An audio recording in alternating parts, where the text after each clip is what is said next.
Hi, Gary Ralston with another DataBreak update. We had almost 300 attend the I-4 Corridor Conference. Dean Saunders welcomed everyone, and he thanked our sponsors. We had over a dozen sponsors, led by South State Bank. Ben Friedman and I provided an economic update. As you're probably aware, Florida is growing by over 1,100 people a day, 1,142 to be exact. And the I-4 corridor, that's the Tampa, Lakeland, Orlando metropolitan statistical areas, is 30% of the population and almost 40% of the growth. That is 450 people a day. The I-4 corridor is 3 metropolitan statistical areas in 9 counties: Hillsborough, Pinellas, Pasco, Hernando, Polk, Orange, Seminole, Osceola, and Lake. The population of the I-4 corridor is almost 7 million. The Tampa MSA is about 3.3 million. The Orlando MSA is over 2.8 million. And the Lakeland MSA, that's Polk County, is approaching 800,000. Median household income, $65,364, is slightly higher than Florida, but 10% below the U.S. Almost a third of the households have income over $100,000. By comparison, 36% of U.S. households are over $100,000. The I-4 corridor average age is 40.8 years. That's slightly higher than the U.S., a little younger than Florida. About 33% of the population is over 55. That compares to the U.S. at a little over 30%. And 20% of the I-4 corridor population is over 65. Florida is about 23, the U.S. is 18. Population growth in the I-4 corridor is going to continue to outperform.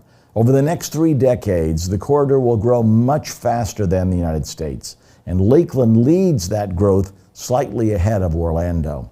How about the economy? Well, over the next 2 decades, the I-4 corridor will outperform job growth in the country. Not only is the I-4 corridor a population leader, but we will also enjoy job growth and a strong economy. Representative Jennifer Kennedy led a panel of experts discussing I-4 congestion. Keith Slater from the Florida Department of Transportation shared the road plans for I-4.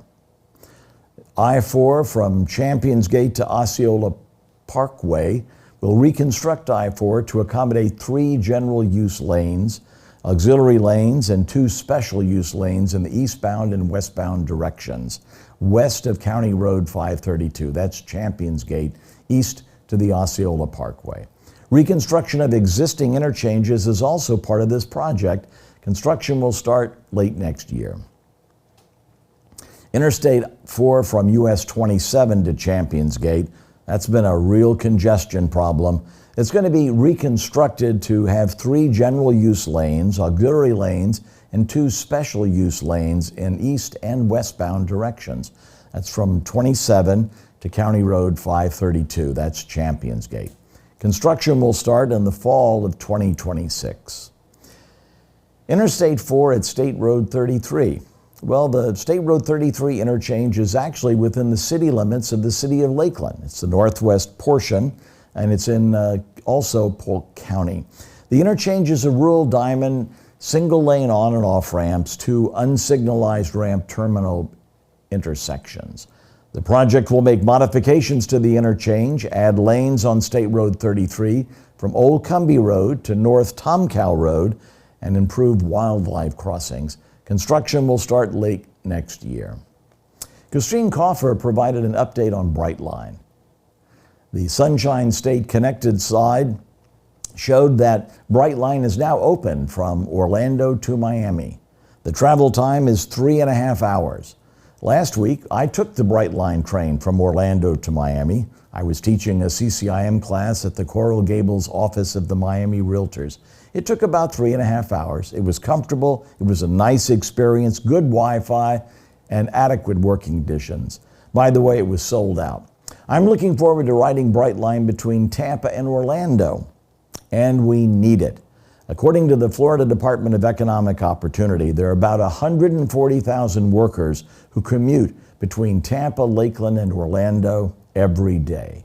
Brightline would provide a more efficient connection between Tampa, Lakeland, and Orlando. And the combined population, as we said, of the I-4 corridor, 7 million. And the combined economic activity will create one of the strongest markets in the nation. This would also be extraordinarily beneficial for the Lakeland-Winter Haven MSA, Polk County. Being in the center of the I-4 corridor with readily available developable land will help Polk to remain the fastest growing county in Florida. Mark Zimmerman provided an update on the economic impact of tourism. Last year, we had almost 138 million out-of-state visitors.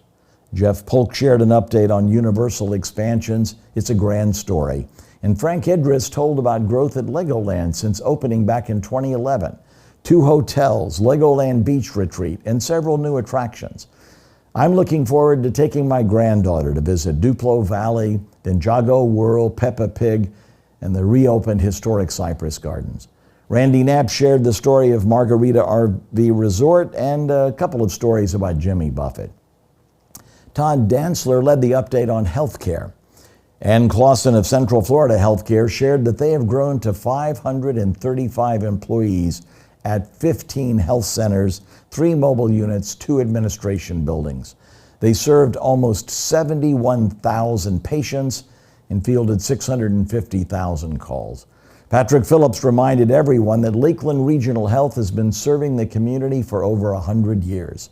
They're the second largest employer in Polk County with over 7,000 employees and 800 physicians. And they're rolling out a graduate medical education program. They are continuing to expand. The medical complex at I-4 and Kathleen Road is just opened.